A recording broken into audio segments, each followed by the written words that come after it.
So what are we doing today? Well, today is a long-awaited time of being able to push water from the pond to the lake. Now the lake has filled in quite a bit because of the rainfall, but I want to bring it very, very high during the rainy season so that when the drought hits, it won't deplete and evaporate out. So I don't know if you can appreciate the sound of, well, what now I have is a babbling brook that's filling the lake. And that's coming from the pond. It's way over there past that white tarp you see there. And I hand dug 1.25 inch PVC from this point all the way down to that berm that you see after the tree and the tarp.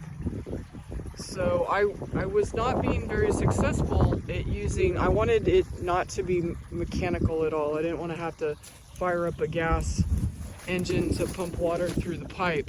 I wanted it all to be from gravity because I sort of calculated, what do you call a SWOT?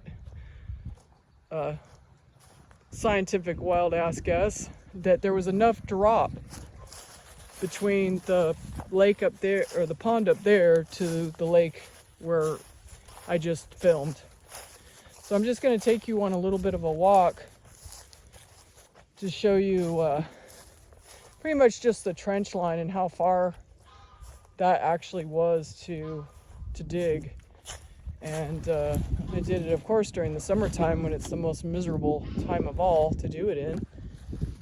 But I had to complete the project because the American Farmland Trust gave me money to accomplish the task of revitalizing the lake. And fortunately I did it because of the rainfall, it did, and the other culvert, it did fill up, and I did have a successful duck leasing season this year.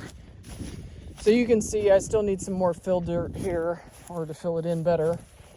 And I'm walking the trench line that I need to fill in better, but as you know, like, somehow dirt disappears when you dig. So this was several days and weeks. I actually have some of this on film of me digging every single day and finally gluing all the pieces together and running it between the lake and the pond.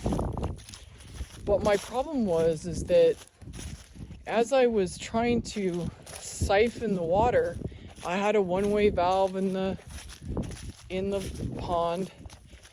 I just couldn't keep the siphon working.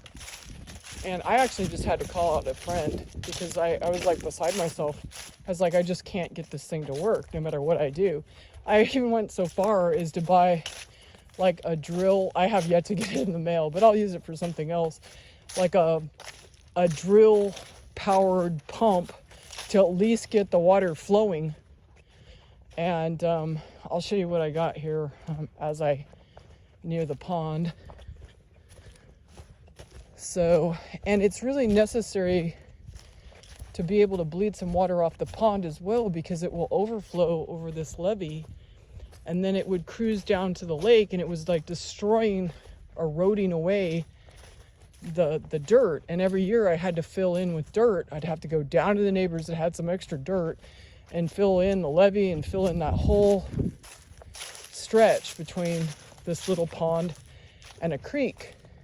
Because as you know, water flows downhill, but it was just giving me all kinds of grief trying to get this going. So on the bottom side of the levee, I have a lever so that I can turn it on and off. And then the pipe, I left it exposed because I was still trying to make it work. So I wanted to be able to see. And my biggest problem, the real reason why it wouldn't work, was the fact that this T was just propped up enough where that pipe before the black gasket was raised just enough to make it so that it wouldn't get like positive suction going, and my primes just kept on losing. My prime just wouldn't hold, and it was just too much of a obstacle to get up and over. You know, it's physics, obviously. So I am so pleased that I have a system now that just works on gravity and some, priming. And I don't know if you can appreciate it, but at the very tip of this 1 3/4 PVC is a one-way valve. And of course, that was a very expensive little add-on, but absolutely necessary. And I use these gaskets because I wasn't sure of the length, because as this pond loses water as well, I have to reach out further in order to get an adequate supply of water without sucking up too much mud. So I am so pleased. I was really fighting this. And of course, in order to get the initial prime, I had to take buckets of water and put it through the cap and then seal this back up. So there was water all the way down to that lever and then water down this pipe. And when you do something like that, if you're attempting to do a similar project, you have to make sure all the air's out. So you'll hear it gurgling, but just keep on filling until it totally gurgles up and it's sufficient, because you really don't want to spend your time refilling the prime, because I have done that a number of times and it just is not a fun process. So anyway, I feel like I have triumphed finally, and that is what we are doing today. So if you have a similar project, throw some comments at the bottom and I will try to help you, because I really struggled. And I saw some other people on YouTube, they were struggling too for different reasons, but anyway, it was supposed to be a lot more simple than what it turned out to be. But mission accomplished.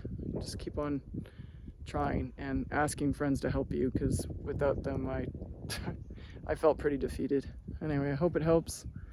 Thank you. Bye.